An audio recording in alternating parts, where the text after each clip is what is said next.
Mandew vs. Forever Rain. So what improved from Vista Quest 2?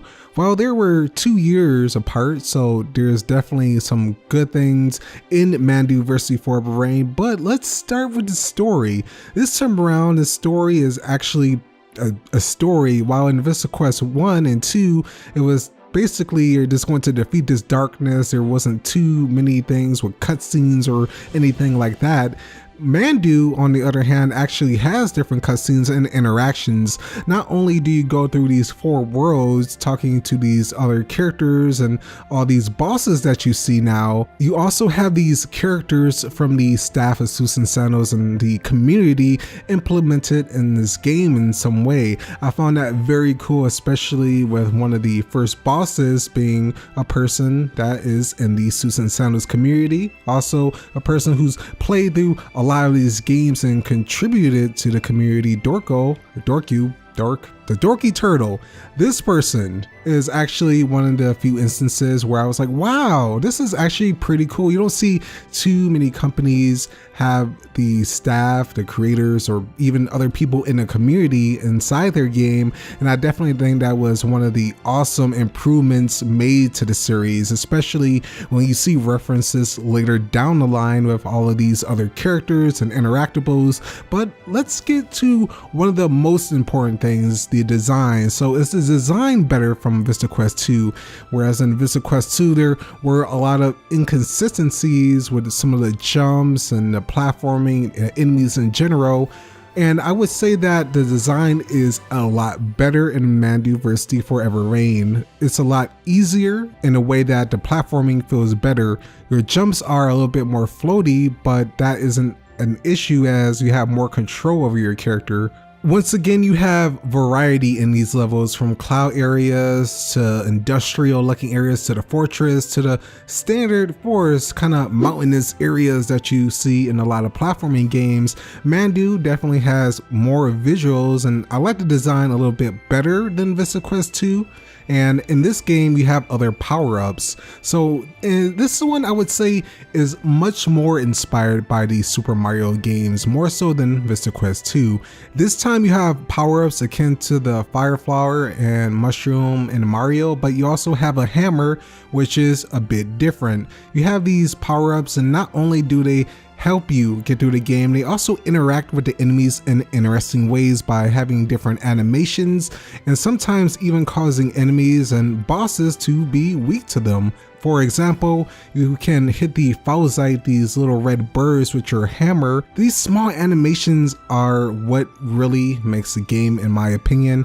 These details really add up as the enemies have a lot more animations. Mandew himself has more animations when you're running, when you're walking, and I definitely like how with these improvements to the game, you can definitely have a lot more fun, which I immediately noticed coming from Vista Quest 2. There was like a lot more fluidity in the game, especially when it comes to the sound effects. This time around, there's more sound effects that help the player getting through the game, and I feel like in this one there weren't a lot of off-screen kills that would automatically come out of nowhere and just these enemies would kill you or anything like that. I feel everything was a lot more fair, although there were still some instances with a lot of the hitboxes, and I'll get into that a little bit later. But going into the sound effects and just even the music in general being kind of taken, a lot of this music still Suits and Santos wasn't really akin with making a lot of original music at this time or sound effects, so a lot of the things were missing, so that kind of contributed to why there weren't a lot of things in the first place. And I definitely think this was headed in the right direction with a lot of the sound design and even the level design. One of the more important things in this game was introduced in this, and even in the future games, this becomes a staple, and that is the trials. So you have trials now going through these levels, being able to compete for a quick time and to see how you can do in these levels, and this gives you ability to play through certain specific levels, maybe levels you might have enjoyed more than others, or to see how fast you can actually beat this. And that was one of the biggest improvements from Vista Quest 2. Getting back to what I said earlier about the hitboxes and hurtboxes, they still are a big issue, more so in a way than Vista Quest 2. The last boss of the game was like notorious for this. I would just try my best to jump on top of this boss even beforehand, and sometimes I would get hit. Sometimes I wouldn't even be close to an enemy and I would get hit.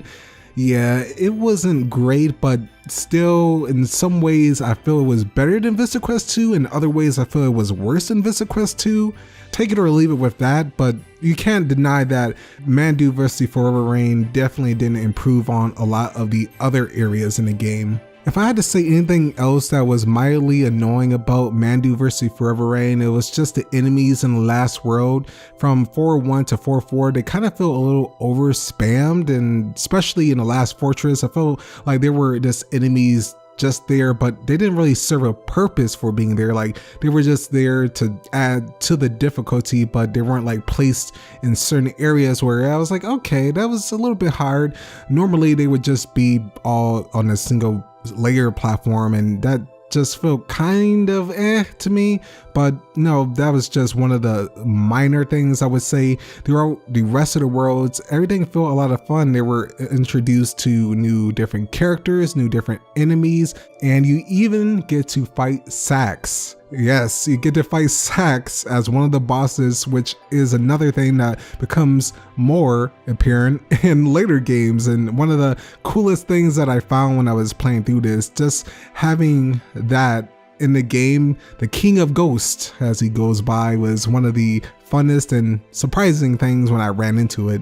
This game took me around 2 hours to complete. Some of that was just due to a lot of deaths that happened in the game. And I would say that it definitely has a lot less content, but the content in Mandew vs. Forever Rain compared to Vista Quest 2 is much more quality over quantity, which I'll take any day.